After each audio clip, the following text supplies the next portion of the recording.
हम दिल्ली को साफ नहीं कर पाए। बहुत मन होता है कि काश अगर हमारे पास एमसीडी होती तो हम दिल्ली को साफ कर देते।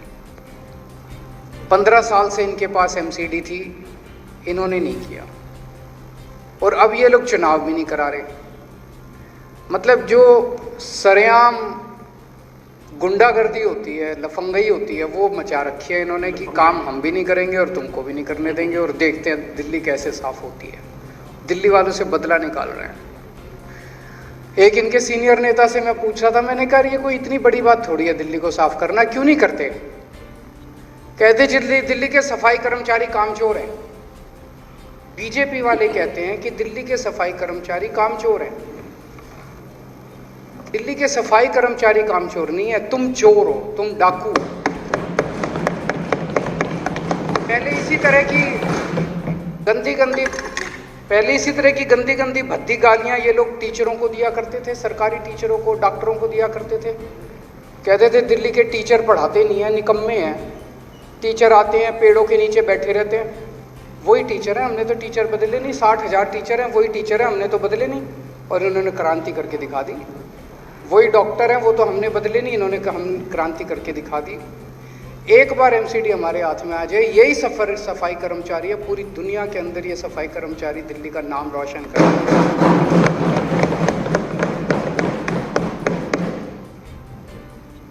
ये फंड्स का रोना रोते रहते हैं, दिल्ली सरकार फंड नहीं देती, दिल्ली सरकार फंड नहीं देती, दिल्ली सरकार ने फंड रोक रखे हैं।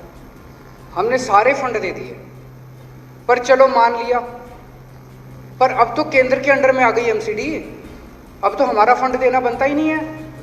अब तो सारा फंड केंद्र ने देना है, सेंटर ने देना है। सेंटर जब बिल लाई थी तो बोले थे भाई दिल्ली सरकार ने बड़ा सौतेला व्यवहार कर रखा है, अब हम अपने अंडर में ले रहे हैं, सेंटर ने अपने अंडर में ले, अब ले लो फंड। अब हमारे पास किस लिए आ रहे हो, अब किस लिए गाली दे रहे हो? अब तो कुछ करके दिखा दो, अब सेंटर से लाओ फंड। अभी भी तनख्वाह नहीं दे रहे सफाई कर्मचारियों को, अभी भी उनके कर्मचारियों को ना तनख्वाह मिल रही ना फंड मिल रहा। लाओ अब सेंटर से फंड। अब तो दिल्ली सरकार का कोई रोल ही नहीं है, कोई फंड नहीं देना हमको, सारा फंड लाओ अब सेंटर। अभी भी कुछ नहीं काम कर। ये चुनाव नहीं कराएंगे। क्यों नहीं कराएंगे? एक पिक्चर आई थी अमिताभ बच्चन की, दीवार, देखी होगी आप सबने। उसमें अमिताभ बच्चन और शशि कपूर आपस में बात कर रहे हैं। मेरे पास क्या है? अमिताभ बच्चन कहता है तेरे को क्या मिला अपने असूलों से? मेरे पास धन है, दौलत है, ऐश्वर्य है, बंगला है, गाड़ी है, तेरे पास क्या है? शशि कपूर कहता है मेरे पास मां है। आज ये बीजेपी वाले धमकी दे रहे हैं दिल्ली के लोगों को, सरेआम धमकी दे रहे हैं दिल्ली के लोगों को। कहते हैं हमारे पास ईडी है, इनकम टैक्स है, सीबीआई है, दिल्ली पुलिस है, सारी दौलत है, इतने बड़े बड़े हर डिस्ट्रिक्ट में ऑफिस हैं, तुम्हारे पास क्या है? तो दिल्ली की 2 करोड़ जनता एक साथ बोलती है हमारे पास हमारा बेटा केजरीवाल है।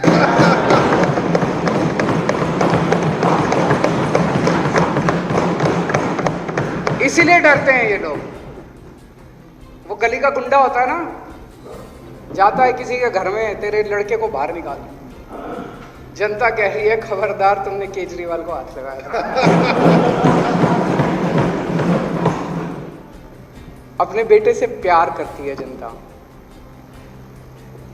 घर का ख्याल रखा है मैंने एक अच्छे बेटे की तरह। उन बच्चों को, अपने भाई बहनों को पढ़ाता हूँ, अच्छी शिक्षा देता हूँ, घर में कोई बीमार हो जाए उनका इलाज कराता हूँ। इसलिए ये कभी चुनाव कराएंगे ही नहीं। इनको पता है कि दिल्ली की जनता दिल्ली की जनता हमेशा अपने बेटे और अपने भाई के साथ खड़ी होगी। अब इन्होंने नई धमकी देनी शुरू कर दी बीजेपी वालों ने। आप लोगों ने भी सुना होगा, खूब चल रहा है कि दिल्ली में अब अगले असेंबली चुनाव ही नहीं होंगे। कह रहे अब फुल यूनियन टेरिटरी बनाएंगे दिल्ली को। काफी चल रहा है आजकल कि फुल यूनियन टेरिटरी, अगले चुनाव ही नहीं होंगे। अब ये असेंबली खत्म, यूटी विद लेजिस्लेचर खत्म, अब अगला अमित शाह जी ने धमकी दिया, हद हो गई जी।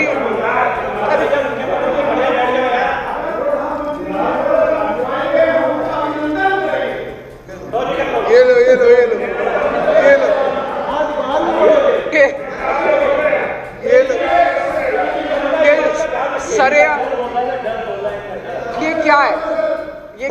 सरेंडर सर, सरेंडर हो गया, सरेंडर।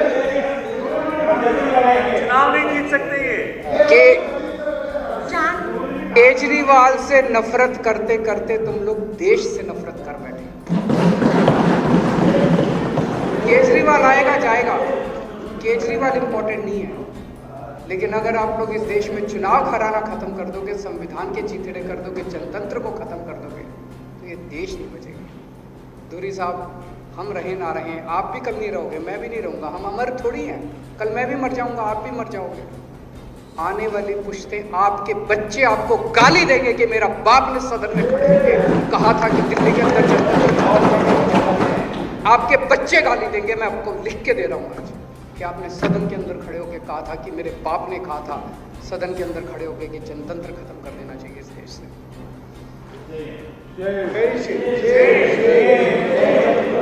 आज देश में हमारे कट्टर विरोधी भी खुलेआम, चाहे जो मर्जी कह लें, प्राइवेट में बैठो तो कहते हैं यार लोग तो ईमानदार हैं, कट्टर ईमानदार हैं ये लोग, भ्रष्टाचार नहीं करते, पैसे नहीं खाते। इनको ये चुभ रहा है बहुत बुरी तरह से, तो ये जबरदस्ती साबित करना चाहते हैं नहीं नहीं ये भी चोर हैं, हमारे जैसे ही हैं ये जैसे हमें वैसे ही हैं। तो ये जबरदस्ती करना चाहते हैं। सत्येंद्र जैन को पकड़ लिया, बताओ, एक पैसे का भ्रष्टाचार साबित नहीं कर पा रहे, सबसे कट्टर। मैं समझता हूं वो देश के लिए काला दिन था जिस दिन सत्येंद्र जैन, जिसने इस देश को नहीं इस दुनिया को मोहल्ला क्लिनिक का कॉन्सेप्ट, पूरी दुनिया में, देश में नहीं कह रहा, पूरी दुनिया में दिल्ली अकेला शहर है जहां दिल्ली के हर आदमी, अमीर हो या गरीब हो, उसकी दवाइयां सारी मुफ्त है, उसका सारा इलाज मुफ्त है। सत्येंद्र जैन ने किया। पूरी दुनिया में क्या, पूरी मानव सृष्टि के अंदर शायद दिल्ली पहला राज्य है जहां पे 24 घंटे बिजली आती है और मुफ्त बिजली आती है। दुनिया के किसी कोने में मुफ्त बिजली नहीं आती जी, सत्येंद्र जैन ने किया। सत्येंद्र जैन ने किया। ऐसे आदमी को उठा के ये लोग जेल में डाल देते हैं केवल इसलिए कि वो साबित करना, कहना चाहते हैं दुनिया को, पर कोई मान ही नहीं रहा इनके। सत्येंद्र जैन को जेल में डाल दिया, फिर भी लोग कहते हैं यार लोग तो ईमानदार हैं, फिर भी राजनीति नगर हार गए। अब कह रहे हैं ये तरीका, अब कह रहे हैं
अब ये लोग धमकी दे रहे हैं कि अगस्त के अंत तक मनीष सिसोदिया को ये गिरफ्तार करेंगे।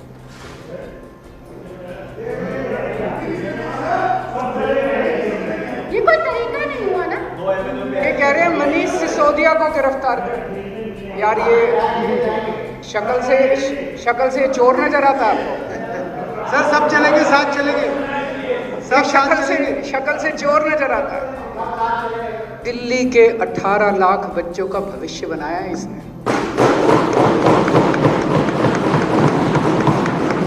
तुम लोगों की ओपन चैलेंज कर रहा हूं, तुम लोगों की कह रहे कितने 19 राज्यों में सरकारें हैं, तुम्हारे 19 राज्य एक तरफ, दिल्ली एक तरफ। चैलेंज कर लो। 10 स्कूल तुम्हारे हम दिखाते हैं, 10 स्कूल तुम्हारे। अभी आए थे बीजेपी के वो गुजरात से आए थे, गुजरात वाले आए थे देखने। गुजरात वाले, गुजरात की एक 22 नेताओं की, बड़े बड़े नेताओं के, पूर्व शिक्षा मंत्री फलाना ढिमका, सारे बड़े बड़े नेता आए थे देखने गुजरात के। बोले हम पोल खोल के आएंगे। हमने स्वागत किया उनका, और स्वागत करके हमने कहा भाई आओ देखो। वो देख के आए खुद ही, हम नहीं गए उनके साथ, खुद ही देख के आए। फिर उन्होंने कहा 3 बजे आज प्रेस कॉन्फ्रेंस है, प्रेस कॉन्फ्रेंस करेंगे। फिर प्रेस कॉन्फ्रेंस भी नहीं की। फिर बोले ना यहाँ नहीं करेंगे, गुजरात जाके करेंगे। गुजरात जाके भी नहीं करी प्रेस को, कुछ मिला ही नहीं उनको, कोई कमी नहीं मिली। ऐसा आदमी जिसने 18 लाख बच्चों का भविष्य बनाया हो, उसको तुम भ्रष्टाचारी कहोगे और उसको जेल डालोगे, ये तो देश के लिए काला दिन होगा। और ये छोड़ो, पता नहीं हमारे अभी तक कितने 20-22 एमएलए को तो जेल भेज चुके। अब कुछ हमानत के खिलाफ भी नोटिस कर रखा है, आतिशी के खिलाफ भी नोटिस कर रखा है, कादियान के खिलाफ भी नोटिस कर रखा है, FIR दर्ज कर रखी हैं 2-4 की संजीव झा के खिलाफ, और एक और आ जाए मुकेश अहलावत के खिलाफ कर रखा है, और भी कई और कर लो गिरफ्तार। मतलब जब वो 22 नहीं टूटे, उनके जितने जजमेंट आए सारों में बरी कर दिया, और कोर्ट ने ऐसा लताड़ा इन लोगों को कि भाई ये क्या झूठे झूठे केस कर रहे हो, फिर भी अकल नहीं आई इनको, और कर लो। और अब तो इन्होंने हद कर दी। अभी तक तो ये मंत्रियों को और एमएलए को, अब हमारे कार्यकर्ताओं को इन्होंने, ईडी ने पिछले हफ्ते 3 दिन तक रोज 10-10 घंटे तक हमारे एक ऐसे कार्यकर्ता को सम्मन करके बुलाया जिसका नाम आप में से कोई नहीं जानता। मेरे को पता चला, मैंने पूछा भाई अपना ये कार्यकर्ता कौन है। 10-10 घंटे तक रोज ईडी ने बिठा के उसको इंटेरोगेशन करा, पता नहीं किसी फर्जी मामले में, सत्येंद्र जैन वाले किसी फर्जी मामले में कोई फर्जी मामला बना रखा है। ईडी के एक 10-10 घंटे बेचारे को ना खाने को दिया ना पानी दिया। आज इस सदन के माध्यम से मैं अपने सारे आम आदमी पार्टी के एमएलए, मंत्री, सारे कार्यकर्ताओं को, जितने आम आदमी पार्टी के देश भर में कार्यकर्ता हैं, उनको मैं अपील करना चाहता हूं, अपने अपने घर में कह दो और तैयार हो जाओ जेल जाने के लिए।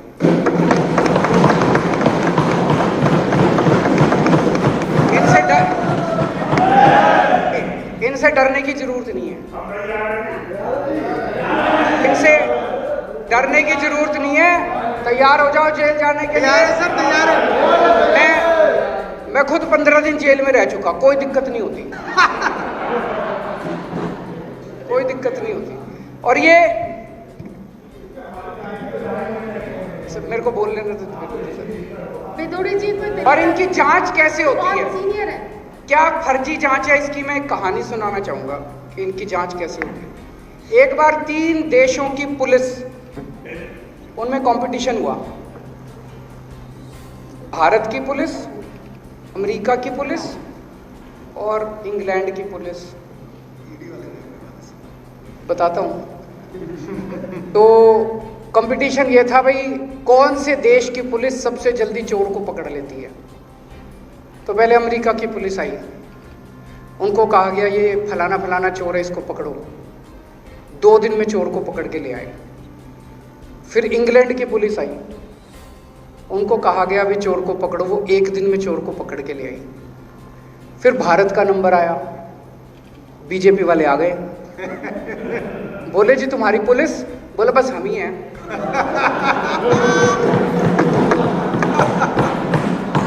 बोला हमारे यहाँ पुलिस कुछ नहीं है, बस हम ही हैं, सब कुछ हम ही हैं, बताओ कौन से।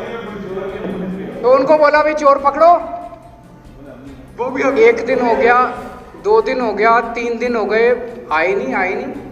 तो सारे अमेरिका वाले, लंदन वाले, वो सारे ढूंढने निकले भाई कहाँ रह गए ये भाजपा वाले। तो देखा एक जगह एक आम आदमी पार्टी के कार्यकर्ता को पकड़ रखा और पीट के बोल रहे हैं बोल मैं चोर, बोल मैं चोर, बोल मैं चोर। ऐसे इनकी जांच होती है। दोस्तों, पूरे देश के अंदर आज एक एक करके सारे पार्टियां टूटती जा रही हैं, सारी पार्टियां झुकती जा रही हैं, सारी पार्टियां गिरती जा रही हैं। इन्होंने सबको तोड़ लिया। आज पूरा देश आपकी तरफ देख रहा है, पूरा देश आम आदमी पार्टी की तरफ देख रहा है।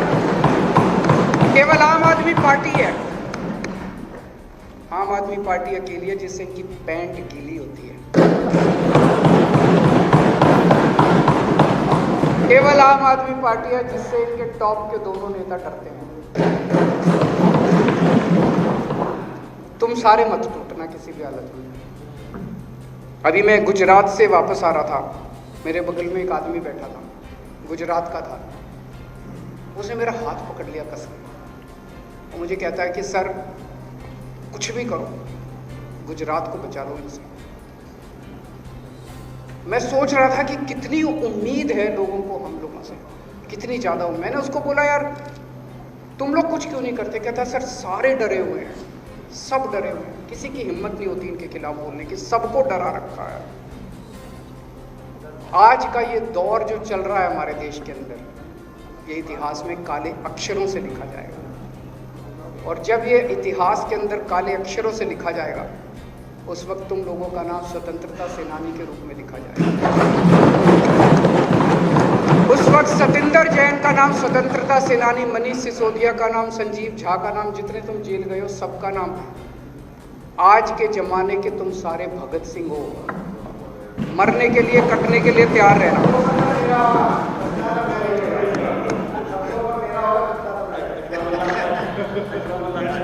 आज मैंने अभी आने से पहले सुन रहा था, कोई एक टीवी चैनल है बहुत बड़ा, उस टीवी चैनल का कोई एंकर है, उस एंकर ने कोई फर्जी क्लिप दिखा दी तो छत्तीसगढ़ की पुलिस उसको गिरफ्तार करने आई है।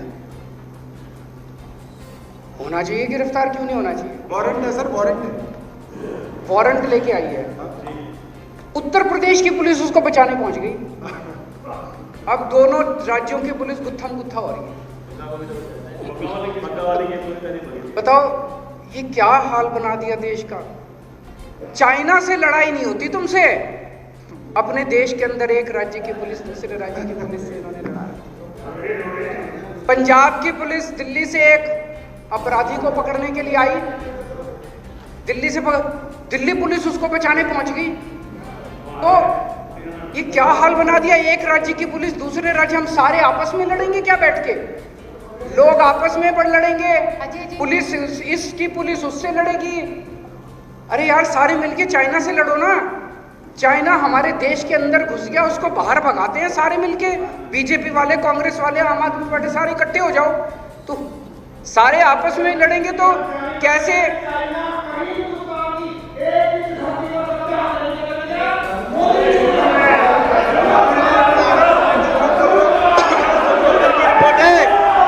दुनिया भर की रिपोर्ट है। कब्जा कर लिया।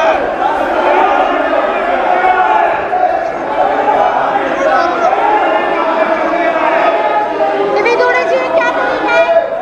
विदुड़ी जी झूठ बोल रहे हो, झूठ बोल रहे हो विदुड़ी जी। क्या तरीका है? चाइना ने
बैठिए आप लोग, बैठिए। नरेश यादव जी बैठिए, बैठिए, बैठिए आप लोग। वाजपेयी जी बैठना है तो आप आराम से बैठिए, नहीं तो फिर आप जा सकते हैं। नहीं, आप बैठिए आराम से, शांति से। हर मेरा सभी साथियों से निवेदन है, शांति बनाकर रखें, क्योंकि सत्य हर किसी के बस की सुनना नहीं है, इसीलिए वो लोग चले गए। मुख्यमंत्री जी, सच हर किसी से बर्दाश्त नहीं होता। अभी उदयपुर में एक बड़ी दर्दनाक घटना घटी, जिसमें 2 लोगों ने एक आदमी का सरेआम गला काट के उसका कत्ल कर दिया। बड़ी गंदी घटना है, बड़ी दर्दनाक घटना है। हम उसकी कड़ी निंदा की, हमने मांग की भाई दोषियों को सज़ा दो। जब पुलिस दोषियों को पकड़ने पहुंची तो पता चला अखबारों और टीवी और सोशल मीडिया के माध्यम से कि उन 2 लोगों जिन्होंने कत्ल किया था इतना दर्दनाक तरीके से, उनमें से एक जो है वो भाजपा का निकला। अभी जम्मू के अंदर 2 दिन पहले एक लश्कर का बहुत बड़ा आतंकवादी पकड़ा गया है, वो लश्कर का कमांडर बताया जा रहा है। वो बताते हैं कि भाजपा का एक वरिष्ठ नेता निकला। आज मैंने यहाँ आने के पहले, आप लोग भी करना, एक गूगल करना, रेपिस्ट्स इन बीजेपी, एक बड़ी लंबी लिस्ट आती है। बीजेपी के अंदर कौन कौन बलात्कारी हैं, उनकी लंबी लिस्ट आती है। तो मैंने आप लोगों की कईयों की पुलिस वो देखी थी, प्रेस कॉन्फ्रेंस वगैरह, आप लोग कहते थे बीजेपी लुच्चे, लफंगे, गुंडे, मवाली, बलात्कारियों की पार्टी है। इसमें अब आतंकवादी भी शामिल हो रहे हैं। पूरे देश में इन्होंने बड़े बड़े जिला ऑफिस खोले हैं। अब समझ में आया किस लिए खोले हैं। कहीं किसी जिले में कोई अपराध हो जाए, मैं आपको गारंटी दे रहा हूं, सबसे पहले अगर वहां की पुलिस इनके जिला ऑफिस पे रेड मार दे, अपराधी वहीं मिलेगा, वहीं मिलेगा आपको अपराधी। कहीं कोई बलात्कार हो जाए, बीजेपी में मिलेगा। कहीं कोई मर्डर हो जाए, या तो बीजेपी का हो गया, बीजेपी में जाके शामिल हो जाएगा। अभी थोड़े दिन पहले सिंगापुर के एम्बेसडर मेरे से मिलने के लिए आए। उन्होंने कहा जी आपने दिल्ली के अंदर बहुत शानदार काम किया है। उनको सारा काम पता था अपना। उन्होंने बिजली, पानी, शिक्षा, स्वास्थ्य, स्कूल, अस्पताल, सबका जिक्र किया। उन्होंने कहा जी आप सिंगापुर सरकार की तरफ से मैं आपको इनवाइट करता हूँ, आप सिंगापुर आएँ। और सिंगापुर में हमने दुनिया भर के सारे शहरों के मेयर, मुख्यमंत्री अलग अलग शहरों के बुला रखे हैं आपको सुनने के लिए। आप वहाँ आएँ और बताएं कि आपका दिल्ली मॉडल क्या है। मैं समझता हूँ ये तो देश के लिए गर्व की बात है। पूरी दुनिया सुनती कि दिल्ली मॉडल क्या है, पूरी दुनिया सुनती कि भारत के लोगों ने किस तरह से, दिल्ली के लोगों ने किस तरह से अपने स्कूल, अस्पताल अच्छे कर दिए। इन्होंने मेरी सिंगापुर वाली फाइल रोक के बैठ गए, सिंगापुर नहीं जाने दे रहे।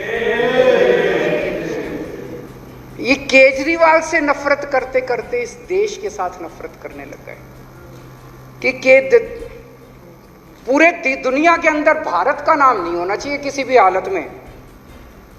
हर चीज में मिलेनिया ट्रंप आई, मिलेनिया ट्रंप ने भी सुना था वहां पे कि इंडिया के अंदर दिल्ली में सरकारी स्कूलों में बहुत अच्छा काम हुआ है।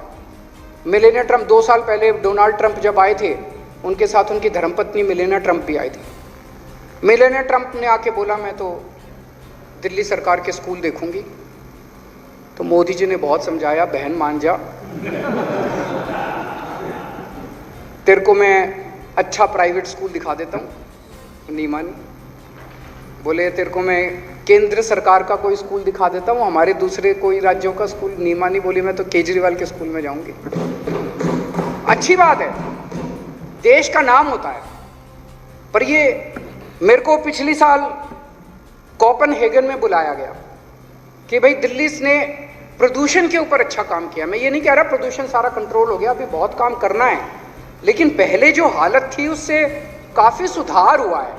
हम ठीक दिशा में जा रहे हैं। अभी और समय लगेगा। 70 साल का इन्होंने जो बेड़ा गर्क किया है वो 5 साल में खत्म नहीं हो सकता। अभी कर रहे हैं, लेकिन उनको पता चला, दुनिया को पता चला भाई दिल्ली में प्रदूषण पे अच्छा, उन्होंने मेरे को बुलाया, इन्होंने जाने नहीं दिया। ये बड़े दुर्भाग्य की बात है, देश के लिए दुर्भाग्य की बात है कि ये किस तरह से, मुझे लगता है कि 75 साल के भारत में पहली बार ऐसा हुआ कि कोई प्रधानमंत्री किसी मुख्यमंत्री को जाने से, विदेश जाने से रोकता है। तो दोस्तों, ये जो अभी हमारे सामने रेजोल्यूशन है, मैं इसका समर्थन करता हूं कि एमसीडी में जल्दी से जल्दी चुनाव होने चाहिए। पर मैं भी ये कह दूं, ये कराने वाले नहीं है, हमें कोर्ट जाना पड़ेगा और कोर्ट जाएंगे और चुनाव टाइम पे करवा के रहेंगे हम लोग।